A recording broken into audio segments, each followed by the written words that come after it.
Welcome to Samba Samba. Enjoy the video. In this video, I will show how to open a Honda Pilot hood. First, locate the primary hood release lever inside your Pilot. It's typically found on the driver's side, down near the floorboard, to the left of the steering column. This lever usually has a small icon of a car with its hood up. Give it a firm pull to disengage the first latch mechanism. You should hear a distinct click from the front of the vehicle. After pulling the interior release, the hood will pop up slightly, but it won't open completely. This is where the secondary, or safety, latch comes into play. Walk to the front of your Pilot and look into the gap created by the slightly raised hood. You'll find a small lever or tab, usually near the center.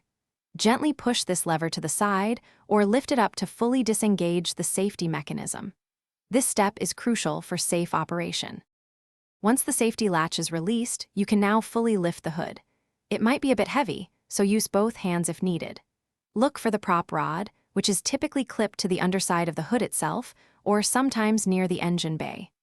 Unclip the prop rod and insert its end into the designated hole on the engine bay frame.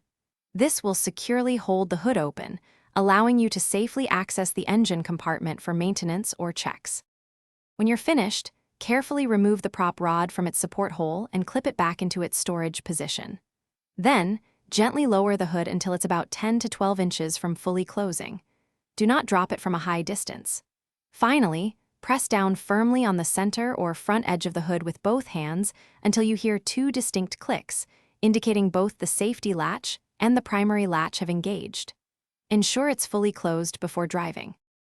Thanks for watching. Consider subscribing if we helped you.